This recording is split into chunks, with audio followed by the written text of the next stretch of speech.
तो हेलो दोस्तों, एटीसी को समझते हैं हम आज। बहुत ही बेहतरीन चीज़, मतलब ऐसी चीज़ जिसके बारे में हर कोई एम्प्लॉय खुश होगा अगर जो इन्वेस्ट करने का दम रखता है या फिर वो इंटरेस्ट रखता है अपने अंदर। हम ये बोल सकते हैं 1961 में जब वो नियम और कानून बनाया गया था तो उसमें एटीसी भी उसी में शामिल था। 298 धाराओं में से एटीसी धारा भी थी। ऐसे एटीडी थी, एटीई थी, एटीसीसीडी थी, ऐसे एटी ट्रिपल सी थी, बहुत सारी थी, उनमें एटीसी भी थी। तो एटीसी उन लोगों के लिए तो वरदान साबित है जो लोग डिपॉजिट करने के या फिर निवेश करने के, जिसे इन्वेस्टमेंट बोलते हैं, तो जो लोग एक्सपेंस करते हैं, खर्च करते हैं, या जो लोग डिपॉजिट करते हैं अपने पैसे को या इन्वेस्टमेंट करते हैं जिनको हम निवेश बोलते हैं, तो उन सारे चीज़ों के लिए एटीसी बहुत ही बेहतर साबित हुआ।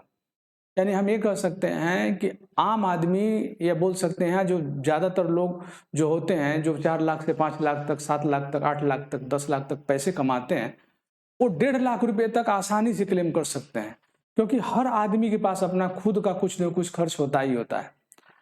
अगर मान लीजिए कोई कुछ नहीं खोलता है, कुछ नहीं अगर निवेश करता है, इन्वेस्टमेंट करता है, तो कुछ चीज़ों में तो जरूर ही करता है। जैसे मान लीजिए कि आपका ईपीएफ हो गया, एम्प्लॉय प्रोविडेंट फंड हो गया, उसमें पैसा जाता है। अच्छा, उसके अलावा आप पीपीएफ में पैसा डालते हैं, तो पीपीएफ में जो पैसा डालते हैं वो भी एटीसी के अंतर्गत 1,50,000 पे आपको छूट मिल सकती है। तो एटीसी देखिए कहता क्या है, एटीसी ये बोलता है कि 1.5 लाख रुपए तक आपको पूरी तरीके से छूट देता है।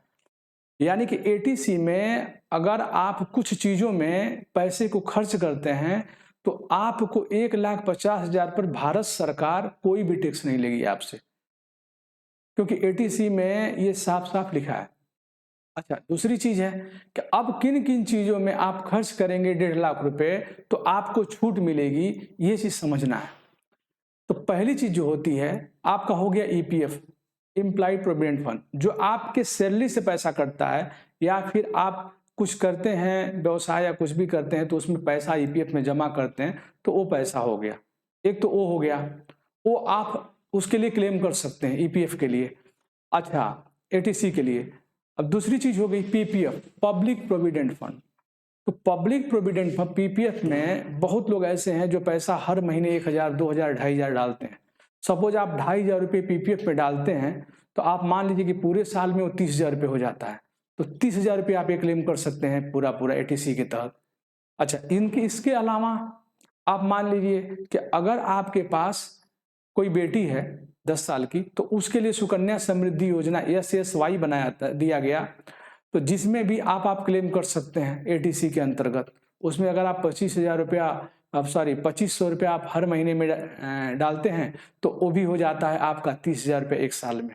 तो 30 से 60,000 रुपया हो गया, 60,000 रुपया आप क्लेम कर सकते हैं। अगर आपके अलावा एफडी है, एफडी कोई बहुत अच्छी नहीं होती है, मैं तो यही कहूँगा कि एफडी से ज़्यादा अच्छा है कि आप इन सब में पैसे डालें, म्यूचुअल फंड में डालें। तो एफडी अगर आपके पास है तो आप एफडी का भी क्लेम कर सकते हैं। अच्छा, अब म्यूचुअल फंड पे आते हैं। तो म्यूचुअल फंड में ईएलएसएस जो होता है, ईएलएसएस जो बोलते हैं 3 साल का लॉकिंग पीरियड होता है मिनिमम। तो इसमें आप पैसा डालते हैं, मान लीजिए अगर आप इसमें भी 2,500 रुपया कोई भी ईएलएसएस स्कीम में डालते हैं, बहुत सारे ऐसे तो हैं म्यूचुअल फंड, एसबीआई का है, और एचडीएफसी का है, आईसीआईसीआई का है, फिर एक्सिस का ब्लू चिप फंड है, बहुत सारे फंड ऐसे हैं जिसमें आप पैसे डाल सकते हैं देख करके, जो आपको अच्छा लगे। तो उसमें अगर आप 2,500 रुपये डालते हैं तो 30,000 रुपये एक साल का वो भी हो गया, वो भी आप सेव कर सकते हैं। तो ऐसे 30, 30, 60, 30, 90, अब मान लीजिए कि 90,000 हो गया। अच्छा, इसके अलावा मान लीजिए एक एनपीएस जो गवर्नमेंट ने निकाला था, वो भी बहुत ही अच्छी चीज़ है, नेशनल पेंशन स्कीम, एटीसीसीडी के अंतर्गत आती है वो। तो वो भी आप 50,000 रुपये तक क्लेम उसमें भी कर सकते हैं आप अलग से, तो वो भी बहुत अच्छी चीज़ है। तो अब देखिए ये सारी चीज़ें जो होती हैं। अच्छा, इनके अलावा एक और है जिसको आप नेशनल सेविंग सर्टिफिकेट बोलते हैं, एनएससी बोलते हैं, एटी ट्रिपल सी के अंतर्गत आता है। तो इन सब चीज़ों में अगर आप इंटरेस्टेड हैं और आप खूब निवेश करते हैं और खूब इंटरेस्ट रखते हैं, तो बिल्कुल एटीसी आपके लिए ही सबसे बेहतर साबित होगा। तो आइए चार्ट में चलते हैं। देखिए मैं चार्ट ओपन करता हूँ। देखिए चार्ट तो मैंने बता दिया था आपको, ईपीएफ, एनपीएफ, एनएससी और एसएसवाई, ये तो 4 बता दिया था मैंने आपको।